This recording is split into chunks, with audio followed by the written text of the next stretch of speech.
அஸ்ஸலாமு வரஹ்மத்துல்லாஹி வபரகாத்துஹு. Good morning everyone. நான் ப்ராப்பர்ட்டீஸ் ஆஃப் மெட்டலில் அதாவது யூனிட் 10 இருக்கணும் தெரியல.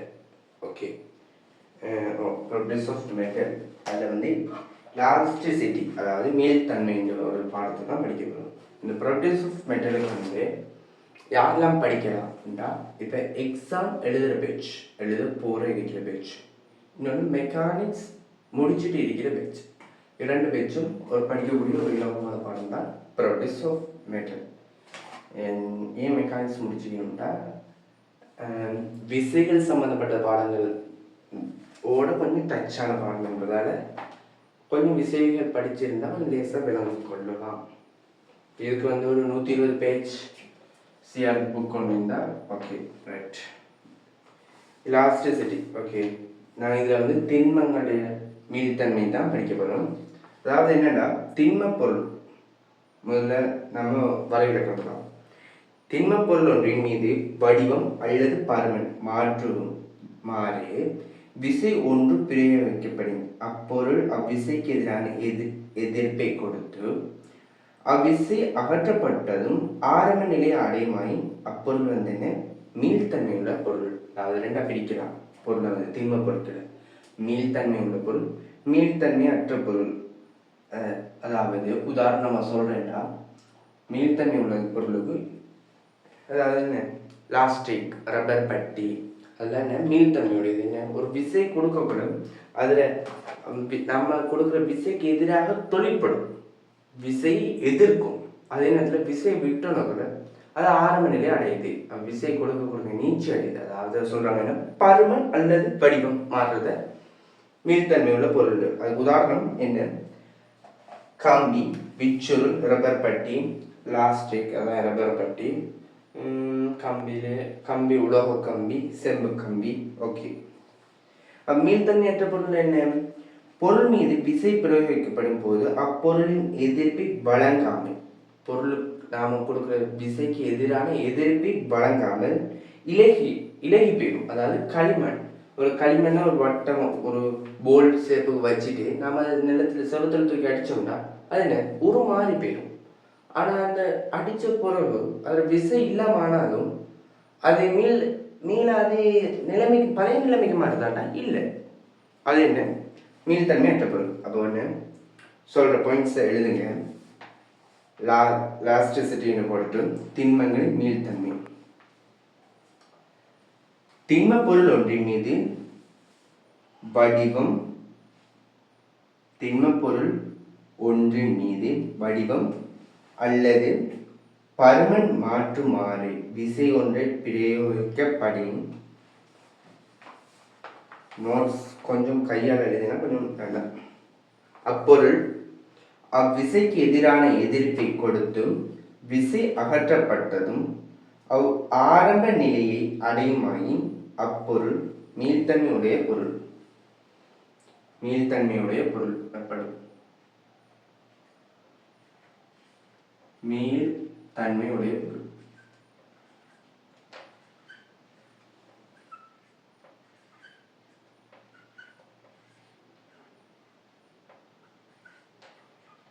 உதாரணம் என்னன்னா, கம்பி கம்பி கம்பி அடுத்து ரப்பர் நாடா அல்லது ரப்பர் பட்டி பட்டி அடுத்து விச்சுருள் அதாவது ஸ்ப்ரிங். ரைட். அடுத்து பொருள் ஒன்றின் மீது விசை. அடுத்த பாயிண்ட், பொருள் ஒன்றின் மீது விசை பிரயோகிக்கப்படும் பொழுது அப்பொருள் எதிர்ப்பை வழங்காமல் இலகியினால் அது மீள்தன்மை அற்ற அல்லது இலகுத்தன்மை உடைய. மீள்தன்மை அற்ற அல்லது இலகுத்தன்மை உடைய பொருள் எனப்படும். உதாரணம் களிமண்.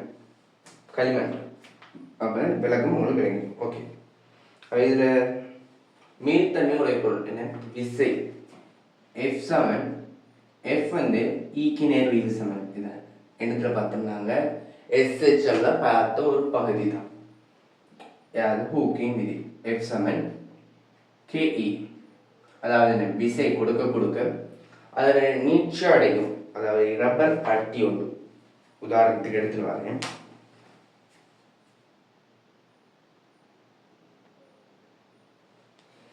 ரைட், இங்க பாருங்க, இது லாஸ்டிக் விசை கொடுக்க கொடுக்க நீட்சி அடையுது. நான் எடுத்துட்டு வந்தேன் F சமன் என்ன KE. அவன் விசை கொடுக்க கொடுக்க நீட்சி அதிகரிக்கும். நீட்சி அதிகரிக்க நான் கொடுக்குற விசையும் கொஞ்சம் அதிகரிக்கும். அதாவது 5 நியூட்டன் நான் கொடுக்குறேன்டா ஒரு குறிப்பிட்ட நியூட்டன் தான், குறிப்பிட்ட நீட்சி தான் அடையும். அப்போ இன்னும் கொஞ்சம் நீட்சி அதிகரிக்கிட்டு அது 6 ஆக்கணும். அப்போ இன்னும் கொஞ்சம் அதிகரிக்கும். அப்போ அதில் F அதிகரிக்க நீட்சி அதிகரிக்கும். ஓகே, அது நாங்கள் பார்த்தது. இதில் பார்த்தோம், சவுண்டில் பார்த்தது. ஓகே, இல்லை மேலதிகமாக சொல்லிட்டு போறோம்டா, இது விச்சுருல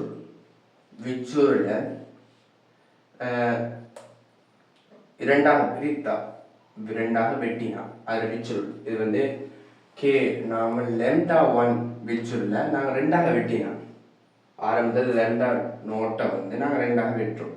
அதாவது இப்படியும் சம துண்டுகளாக வெட்டினோம்னா இது என்னவாகும்?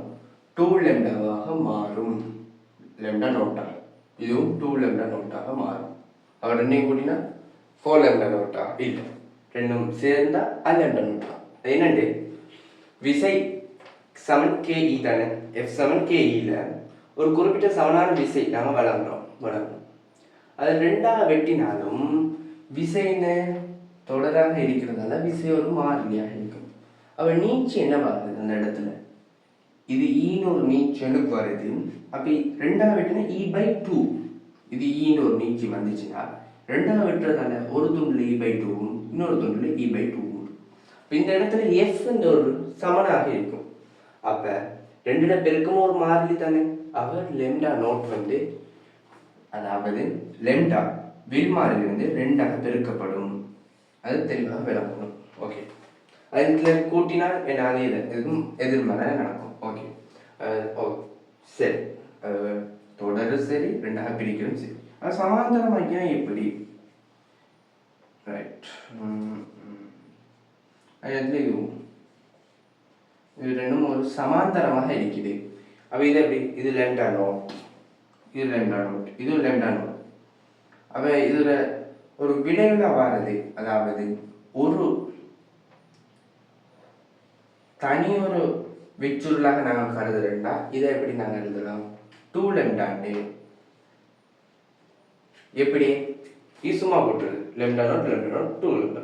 இது ரெண்டையும் கூட்டினா ரெண்டாக பிரிப்படும். நாங்கள் 1/, போட்டு செய்வோம். லெம்டா நாங்கள் ரெண்டையும் கூட்டுறதா கருதுவோம். லெம்டா 1 1/, லெம்டா நோட் சமன் 1/, லெம்டா 1 சக 1/, லெம்டா 2. இது என்னத்துக்கு? தொடருக்கு. நாங்கள் விச்சுள்ள தொடராக இணைக்கிறது வந்து தடைகளில் சமாந்தரமாக இணைக்கிற மாதிரி. ஓகே, இதை பாருங்க, இது வந்து சும்மா கூட்டிருக்கான். லெம்டா நோட் சமன் லெம்டா 1 சக லெம்டா 2. இது என்னத்துக்கு? இது தொடர். இது சமாந்தரம். இந்த சமாந்தரம் என்ன? தடைகளை தொடராக இணைக்கிற மாதிரி. ஓகே, மாதிரி என்ன? லைக். ஓகே, இது எப்படி? இதுக்கு நாங்கள் எப்படி வாங்கிக்கொள்ளலாம்? விளங்குறதுக்கு எப்படி? F இது வந்து என்ன செய்யப்படும்? Fன்னு ஒரு விசை கொடுக்கறதால 2 இது என்ன? F/2 ஆக மாறும். ஒரு Fன்னு ஒரு விசை கொடுக்குறோம், இதுவும் Fன்னு ஒரு விசை கொடுக்கும். இது என்ன? F/2 ஆக மாறும். இதுல F/2 ஆக மாறுது. F/2 இல்லாட்டி எப்படி எடுக்கலாம்? இதை நாங்கள் 2F தொழிற்படுதுன்னு எடுப்போம். 2F தொழிற்படு, அதாவது ஒரு பில்லில் F இன்னொரு பில்லிலும் F. நம்ம ஒரு பில்லுக்கு போட்டோம்னா நீட்சி என்ன வகிக்கும்? F லெம்டா நோட் E ஆகவே இருக்கும். அப்போ E வந்து என்ன? ஒரு மாறிலியாக இருக்கும். இந்த ஊர்லையும் என்ன? E தான் ஒரு மாறிலியாக இருக்குது. இங்க பாருங்க, இது ஒரு இ மாறிலி, இது ஒரு இ, இது ரெண்டும் சேர்த்து அதே இ தான். ஆகவே லெம்டா நோட் என்ன டபுளா மாறும். லெம்டா நோட் என்ன விரிச்சுருள் வந்து டபுளா மாறும். என்னட்டு ஈக்கி நாங்கள் எஃப் சமன் இதில் எஃப் தானே தொழிற்படும், இதுலேயும் எஃப் தான் தொழிற்படும். நான் வந்து விச்சுருளில் தொழிற்படுற எஃப்பை நான் கீழ் நோக்கி குறிச்சிக்கிட்டேன். எஃப் சமன் லெம்டா நோட் இ தானே. அப்போ 2f ஆகிடுச்சுன்னா 2f சமன், அப்போ இது லெம்டா 1 எடுப்போம். இதை நான் வந்து ஆரம்பத்தில் லெம்டா 1 எடுக்கிறேன். ஆரம்பத்தில் மீன்ஸ் நான் இன்னும் லெம்டா நோட்டுன்னு காணவில்லை. இந்த ஈதா தான் நினைக்கும். அப்போ லெம்டா நோட் 1 என்னத்துக்கு சமனாயிருக்கும், 2 லெம்டா நோட்டுக்கு சமனாயிருக்கும். அப்போ இதுலேருந்து நாங்கள் வினைக்கொள்ளலாம். எப்படி சமாந்தரமாக இணைக்கப்பட்டுச்சுன்னா தடைகளை தொடராக இணைக்கிற மாதிரி, அதே நேரத்தில் தொடராக இணைக்கிறது என்பது தடைகளை சமாந்தரமாக இணைக்கிற மாதிரி. விளைச்சா ரைட். இதை வச்சு நாங்கள் எஸ்ஹெச்எம்ல இதை வந்து எஸ்ஹெச்எம்ல வந்து கொஞ்சம் மேலோட்டமாக வேறுபடுத்திக்கிறேன். சரி, இதில் வந்து அலைய பாடத்துக்கெல்லாம் சமன்பாடுலாம் நீங்கள் படிச்சுப்பீங்க தானே. சரி, ஓகே. அடுத்து என்ன தலைப்போடு போடுங்க.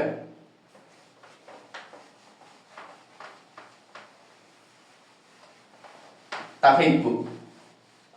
தகைப்பு யூனிட் 1ல பார்த்தது பார்த்துருவீங்க. தகைப்புன்னு சும்மா தலைப்பை போட்டு படிச்சுப்பீங்க. ஓகே, இதில் தான் நாங்கள் நீங்கள் பார்க்கணும். தகைப்பு. தகைப்புன்னு என்ன எழுதுங்க நோட்ஸ். ஓரளவு பரப்பில் தொழிற்படும் விசை தகைப்பாகும். லைக் அமுக்க மாதிரி. தகைப்பு. ஓகே, தகைப்பு சமன் விசையின் கீழ் பரப்பு.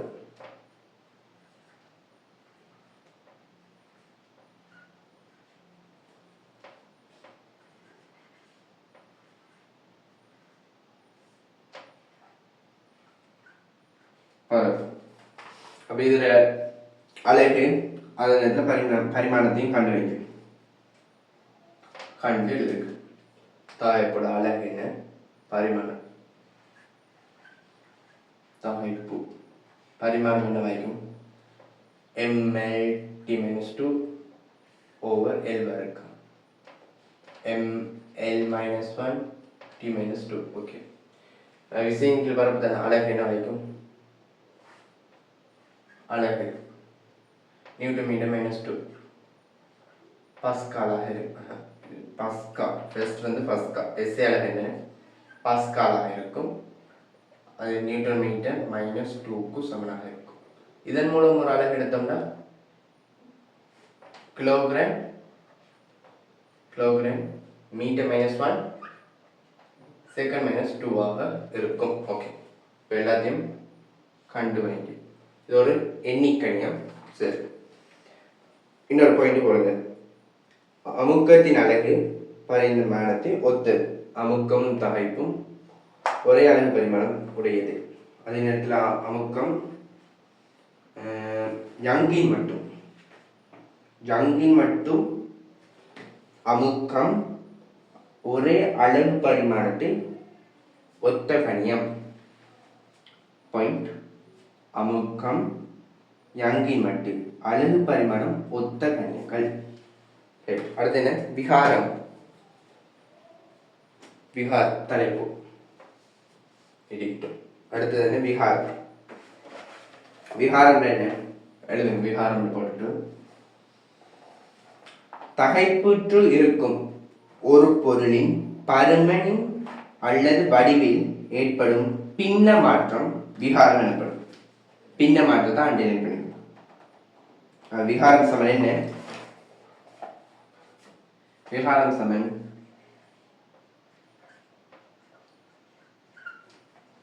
பரிமாணத்தின் ஏற்பட்ட மாற்றம், அதாவது பரிமாணத்தில் ஏற்பட்ட மாற்றம். இந்த இடத்துல வந்து நாங்கள் படிக்கிறது வந்து பரிமாணம், இந்த இடத்துல வந்து நீளத்தை தான். ஆகவே நீட்சியில் ஆரம்ப நீளத்தான். இது வந்து நாங்கள் பொதுவான விகாரம் தான் படிக்கிறோம். அதனால பரிமாணத்தில் ஏற்பட்ட மாற்றம்.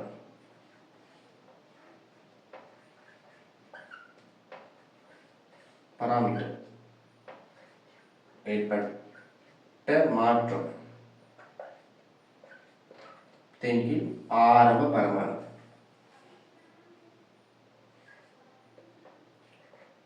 பரமாணு. ஓகே, விகாரம் சொன்ன என்ன? நீட்சியின் கீழ் ஆரம்ப நீளம். ஆரம்ப நீளம் இது வந்து நீட்சி மட்டும் இல்லை, அதாவது நீளம் கூட்டுற அதிகரிக்கிற சந்தர்ப்பம் மட்டும் இல்லை, அதே நேரத்தில் ஸ்ப்ரிங் அமர்த்துற சந்தர்ப்பம், அதாவது நீட்சியை குறைக்கிறது. அதை என்ன சொல்றதுன்னு தெரியல, நீட்சின்னு மட்டும் பார்த்தீங்க. ஓகே, ஒரு பார்த்து சொல்றேன். அப்போ விகாரம் சொன்ன நீட்சியின் கீழ் ஆரம்ப நீளம், அதாவது டெல்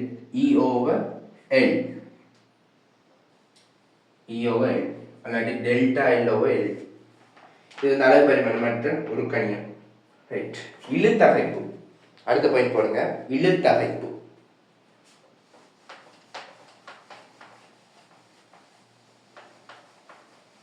இழுத்தகைப்பு இழுத்தகைப்பு நோட்ஸ் என்ன? நோட்ஸ் ஆரம்ப பகுதியில் வந்து கொஞ்சம் நோட்ஸ் ஆட்டும், அவ்வளோ பெருசாக ஒரு நோட்ஸ் இல்லை, ஒரு பக்கம் தான் எழுதுங்க. இழுவிசைக்கு உட்பட்டிருக்கும் பொருளொன்றின் ஓரளவு பரப்பளவுக்கு செங்குத்தாக தாக்கும் விசை, அதாவது என்ன தகைப்பு தான். அதுக்கு முன்னுக்கு என்னென்ன அந்த விசை வருதுன்னா இழு விசை, அது இழுத்தகைப்பு. அப்ப இழுத்தகைப்பு என்ன? இழு விசையின் கீழ் பரப்பு. அப்ப என்ன? இழுத்தகைப்பு, இழுவை தகைப்பு இல்லாட்டி இழுத்தகைப்பு, இழுவை தகைப்பு. தகைப்பு என்னது சாயமானாக்கும்? இழு விசையின் கீழ்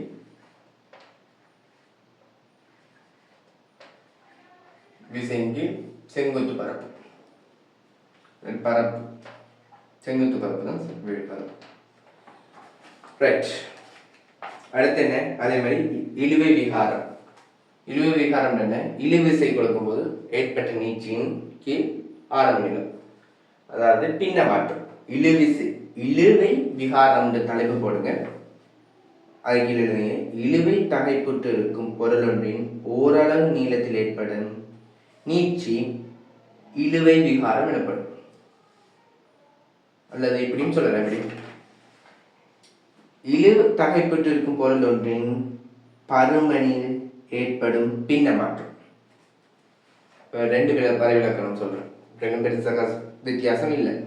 அதாவது இழுவை தகைப்பட்டு இருக்கும் பொருள் ஒன்றின் ஓரளவு நீளத்தில் ஏற்படும் நீட்சி இழுவை விகாரம் எனப்படும். அல்லது இழுவை தகைப்பட்டிருக்கும் பொருள் ஒன்றின் பருமனில் ஏற்படும் பின்ன மாற்றம் இழுவை விகாரம் எனப்படும்.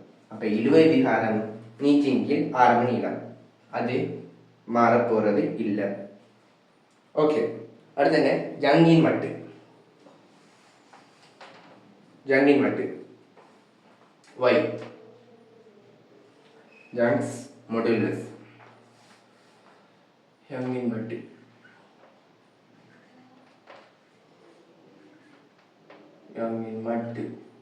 ஓகே, பாயிண்ட் ஒன்று எழுதுங்க. விகித சம எல்லைக்கு உட்பட்ட நிலையில், அது என்ன விகித சம எல்லை? நாங்கள் அடுத்தது வந்து கிராஃப் பார்ப்போம்.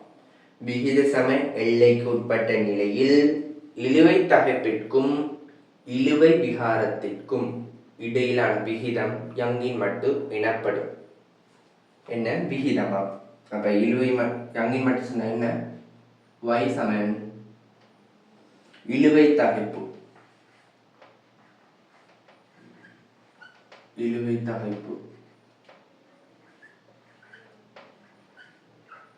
தகைப்பின் கீழ் இழுவை விகாரம்.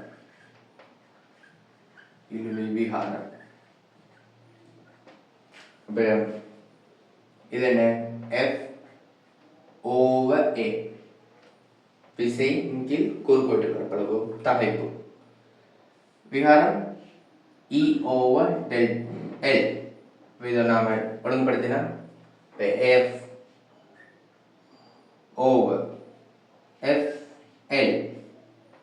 L வந்து மேல வந்துடும், A வந்து கீழே வரும்.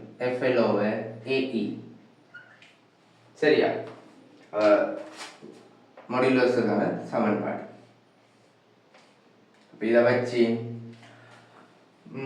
அடுத்தது உள்ள அடுத்துள்ள ஒரு 2 வினாக்கள் இருக்குது, அதில் செஞ்சு அடுத்த வீடியோவில் சந்திப்போம். இதை நான் தொடர்ச்சியாக இந்த வீடியோக்கள் அப்லோட் செய்யப்படும். 120 பேஜ் காப்பி ஒன்று எடுத்துக்கோங்க. டியூட் நான் வாட்ஸ்அப்பில் இல்லாட்டி கீழே கமெண்டில் போட்டு விடுறேன். சரி, ஜெசாக்குல